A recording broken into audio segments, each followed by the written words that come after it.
So if you want to change the world, start off by making your bed. If you make your bed every morning, you will have accomplished the first task of the day. It will give you a small sense of pride, and it will encourage you to do another task, and another, and another. And by the end of the day, that one task completed will have turned into many tasks completed. Making your bed will also reinforce the fact that the little things in life matter.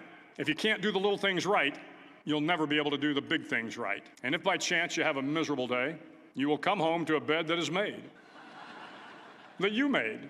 And a made bed gives you encouragement that tomorrow will be better. So if you want to change the world, start off by making your bed. To pass SEAL training, there are a series of long swims that must be completed.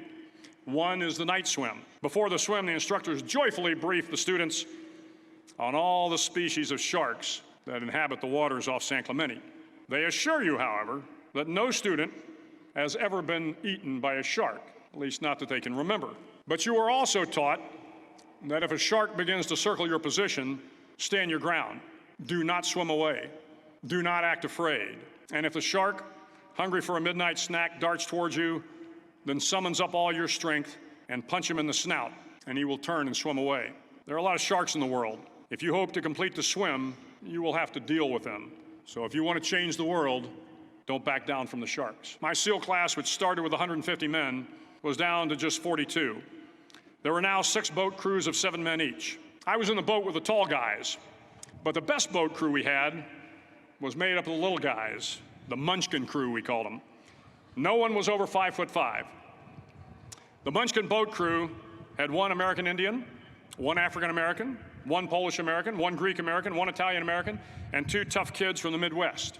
They out-paddled, outran, and outswam all the other boat crews. The big men in the other boat crews would always make good-natured fun of the tiny little flippers the Munchkins put on their tiny little feet prior to every swim. But somehow these little guys from every corner of the nation and the world always had the last laugh, swimming faster than everyone and reaching the shore long before the rest of us. SEAL training was a great equalizer.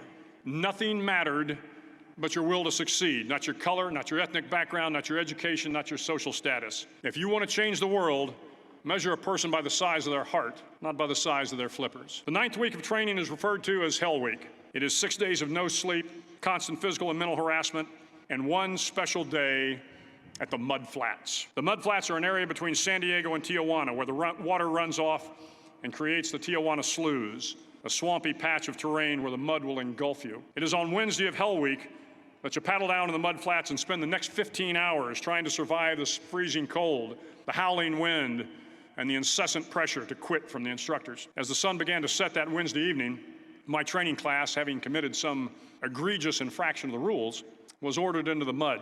The mud consumed each man till there was nothing visible but our heads. The instructors told us we could leave the mud if only 5 men would quit. Only 5 men, just 5 men, and we could get out of the oppressive cold. Looking around the mud flat, it was apparent that some students were about to give up. It was still over 8 hours till the sun came up. 8 more hours of bone-chilling cold. The chattering teeth and the shivering moans of the trainees were so loud, it was hard to hear anything. And then one voice began to echo through the night. One voice raised in song. The song was terribly out of tune, but sung with great enthusiasm. One voice became 2, and 2 became 3, and before long, everyone in the class was singing. The instructors threatened us with more time in the mud if we kept up the singing, but the singing persisted. And somehow the mud seemed a little warmer, and the wind a little tamer, and the dawn not so far away. If I have learned anything in my time traveling the world, it is the power of hope. The power of one person, a Washington, a Lincoln, King, Mandela, and even a young girl from Pakistan, Malala. One person can change the world by giving people hope. So if you want to change the world, start each day with a task completed. Find someone to help you through life. Respect everyone. Know that life is not fair and that you will fail often. But if you take some risks, step up when the times are the toughest, face down the bullies, lift up the downtrodden, and never, ever give up, if you do these things, the next generation and the generations that follow will live in a world far better than the one we have today. And what started here will indeed have changed the world for the better.